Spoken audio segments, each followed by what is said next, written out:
This podcast is supported by MIDI Health. Are you in midlife, feeling dismissed, unheard, or just plain tired of the old healthcare system? You're not alone. For too long, women's serious midlife health issues have been trivialized, ignored, and met with a just deal with it attitude. Many of us have been made to feel ashamed or forgotten. In fact, even today, 75% of women seeking care for menopause and perimenopause issues are left entirely untreated. But here's the powerful truth. It's time for a change. It's time for MIDI. MIDI is not just a healthcare provider. It's a women's telehealth clinic founded and supported by world-class leaders in women's health. What sets MIDI apart? We are the only women's telehealth brand covered by major insurance companies, making high-quality, expert care accessible and affordable for all women everywhere. Our clinicians provide one-on-one, face-to-face consultations where they truly listen to your unique needs. We offer a full range of holistic, data-driven solutions, from hormonal therapies and weight loss protocols to lifestyle coaching and preventive health guidance. This isn't a one-size-fits-all care. This is care uniquely tailored for you. At MIDI, you will join our patients who feel seen, heard, and prioritized. You will find that our mission is clear: to help all women thrive in midlife, giving them access to the health care they deserve. Because we believe midlife isn't the middle at all. It's just the beginning of your second act. Ready to feel your best and write your second act script? Visit joinmidi.com today to book your personalized, insurance-covered virtual visit. That's joinmidi.com. MIDI, the care women deserve. Hey everyone, this is Peter, and welcome back to the History Shorts. Today's episode is brought to you by the Podcast Republic, your ultimate listening app. Discover and subscribe to thousands of podcasts from around the world, including this one, and all in one place. Download Podcast Republic today, available on Google Play and the Apple App Store. Today on History Shorts, we talk about one of the strangest relics in all of history. You read that title right. It is a story that's part medical mystery, part roadshow oddity, and entirely too bizarre to be true. Well, except that it is. This is the weird story and journey of Napoleon's penis. Yesterday, December 7th, 1941, Mr. Gorbachev, tear down this wall. A quick word from our sponsors. AI agents are everywhere, automating tasks and making decisions at machine speed. But agents make mistakes. Just one rogue agent can do big damage before you even notice. Rubrik Agent Cloud is the only platform that helps you monitor agents, set guardrails, and rewind mistakes, so you can unleash agents, not risk. Accelerate your AI transformation at Rubrik.com. That's RUBRIK.com. This day in history. On December 17th, 1903, on a windy sand dune in Kitty Hawk, North Carolina, two brothers who ran a bicycle shop made history. Orville and Wilbur Wright achieved the first powered, controlled, sustained flight in human history. Their first hop lasted just 12 seconds, shorter than the time it takes to read this sentence, but it changed everything. On December 17th, 1989, The Simpsons premiered its first full-length episode on Fox. What began as a quirky animated sitcom would become the longest-running scripted show in all of televised history. Story of the day: Napoleon's Little Napoleon. It's May 5th, 1821. On the remote island of St. Helena, far out in the South Atlantic, a small group of attendants gathers around the bed of a dying man. Now, I'm just assuming. He's only 51, but his body is wrecked, bloated, ulcered, poisoned by his own stomach. His name, of course, is Napoleon Bonaparte, the self-crowned Emperor of France, conqueror of Europe, and one of the most formidable figures in world history. Reduced now to a sickly exile, Napoleon spends his final hours drifting in and out of delirium, murmuring fragments of battles and empires long gone. His doctor, François Antommarchi, notes every detail of the emperor's decline. When Napoleon finally exhales his last breath, Antommarchi prepares for the autopsy, a solemn procedure attended by a few loyal followers and British officials who want to ensure the cause of death is properly recorded. But what happened in that room on that day would set in motion one of history's strangest afterlives.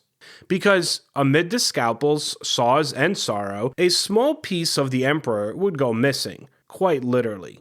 The official autopsy was conducted on May 6, 1821, the morning after Napoleon's death. Antommarchi, assisted by a few aides, opened the emperor's abdomen and found what he believed to be stomach cancer, confirming suspicions that had plagued Napoleon for months. But according to later accounts, especially those circulating among the emperor's former attendants, something else happened. One of the men present, Napoleon's loyal chaplain Vignali, supposedly asked Antommarchi for a few souvenirs of the emperor's body. And whether through reverence, superstition, or grotesque curiosity, the doctor obliged. Over the years, rumors swirled that several relics were removed: pieces of hair, bits of clothing, perhaps even internal organs. But one story overshadowed them all: that Napoleon's penis had been discreetly snipped off during the autopsy and then handed to Vignali. The doctor, some said, had been insulted by Napoleon during his lifetime and mutilated the corpse in petty revenge. Others claimed that the removal was symbolic, a macabre keepsake for the faithful priest. Whatever the truth, one thing is certain. When Napoleon's body was exhumed 19 years later for reburial in Paris, one organ was conspicuously absent. After Napoleon's death, Vignali returned to Corsica, the emperor's birthplace, carrying with him several relics, clothing, manuscripts, and according to legend, a small, shriveled fragment of flesh, preserved in a box. There it remained for decades, passed down quietly through Vignali's family line. Then in 1916, nearly a century later, the strange heirloom surfaced again when a London-based rare book dealer named Mags Bross acquired a collection of Napoleonic artifacts from Vignali's descendants. Among the items was a curious object described in the inventory as, and I quote, "a small piece of flesh cut from the body of the emperor," end quote. The dealer sold the collection to an American collector named A.S.W. Rosenbach, a man with a taste for the bizarre. When the relic was exhibited in New York in 1927, the public finally got a glimpse, and it caused a sensation. The New York Times covered the event, describing the item as, and I quote, "a dried, tendon-like object, somewhat resembling a piece of leather or shriveled eel," end quote. Behind glass, labeled as Napoleon's penis, it became both a morbid curiosity and a punchline. The critics called it the ultimate Napoleonic relic. Others simply called it the emperor's last stand. I'm trying not to laugh here. From there, the so-called relic embarked on a distinctly American odyssey, a cross between history and carnival. After Rosenbach's death, it passed through private collections, at one point appearing at the museum in New Jersey in the 1950s, displayed under the vague title Napoleon's Mummified Body Part. Visitors reportedly laughed, gasped, and speculated. Was it really his, or just a bit of old leather from an overactive imagination? In 1977, it was purchased at an auction by a urologist named Dr. John Latimer, a Columbia University professor known for his vast collection of medical and historical oddities, including artifacts from the Lincoln assassination and the execution of Nazi war criminals. Latimer, a respected physician and amateur historian, believed the relic was authentic. He treated it not as a joke, but as a forensic artifact, storing it carefully and occasionally showing it to trusted colleagues. In one interview, Latimer described it as a small, delicate, and not particularly impressive, a statement that surely would have mortified the emperor himself. After Latimer's death in 2007, the relic remained in his family's possession, rarely displayed, occasionally whispered about, and still surrounded by doubt. So, was it really Napoleon's penis? Well, historians remain divided. There's no physical proof that the object in question came from the emperor's body. There's no DNA testing that has ever been performed, out of respect or perhaps embarrassment on the part of its owners. But the documented chain of ownership does loosely fit the timeline.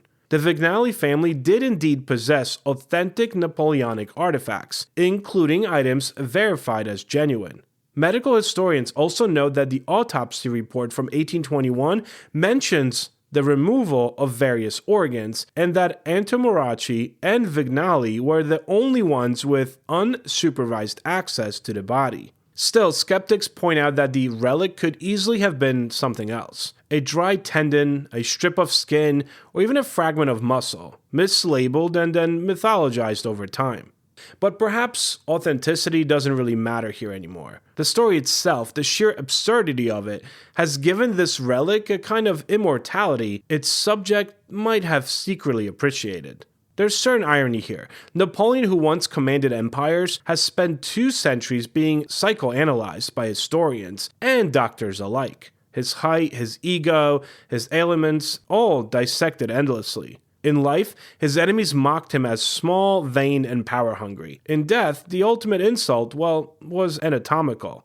Yet behind the humor lies something deeper. You might say a reflection of our obsession with greatness, and how we cling to the physical remains of history's titans, as if they can explain the mystery of their power to all of us.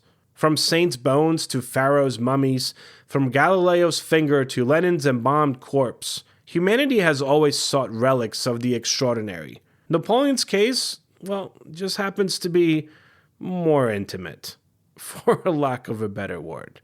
Anyway, over time, the relic's legend became less sacred and more absurd. It turned out in books, documentaries, and late-night jokes. When the Napoleon dollar coin was issued in 1970s, one British journalist quipped, "It's worth more than his other remains." In 2011, when reports surfaced that the Latimer family might auction the artifact off, the headlines wrote themselves, "Napoleon's little soldier for sale." The story went viral again in 2021, marking the bicentennial of Napoleon's death, with outlets from The Guardian to the Smithsonian Magazine revisiting the question, how did a piece of one of history's most powerful men end up in a shoebox in suburban New Jersey? It's almost poetic. The emperor who once dreamed of ruling the world, now ruled over cocktail party conversations.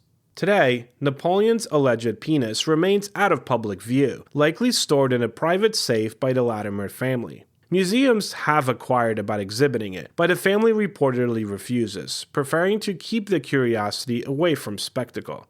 Still, the myth persists. Every few years, a journalist digs up the tale, and the story makes the rounds again, always half in jest and half in awe. It's been called everything from the world's most famous anatomical relic to the least impressive artifact in history. But perhaps the last word should go to history itself. Because if you strip away the jokes, what you have is this story about reverence, absurdity, and the lengths to which humans will go to possess a piece of greatness.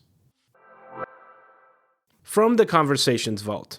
Here's an excerpt from the conversation I had with author Brady Carlson, the author of Dead Presidents and host of Cool, Weird, Awesome podcast. You can find the entire conversation wherever you're listening to this episode. I will also include a link to the conversation in the description of this episode. The stories that I love the best are the ones where things just go catastrophically wrong, not in a tragic way, but just in this person tried so hard to do something and it just never worked out. There was an astronomer in the 1700s from France named Guillaume Le Gentil, and he was sailing all over the world trying to see the astronomical event known as the Transit of Venus.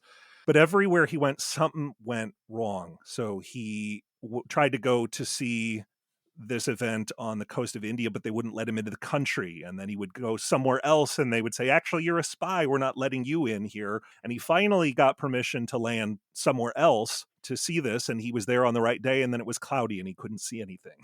So he had to slink all the way back to France. And it took him so many years to try to see this event and then to get all the way back that by the time that he made it home, everyone there thought he died. And so they were all fighting over his estate. So it didn't work out so great for Guillaume Le Gentil. Thank you so much, guys, for spending some time with me today. I really appreciate it. If you have any questions or comments, you can shoot me an email at peter@historyshortspodcast.com or visit www.historyshortspodcast.com or look for the History Shorts Podcast on Facebook, X, and Patreon. Have a great rest of your day, and I will talk to you all tomorrow.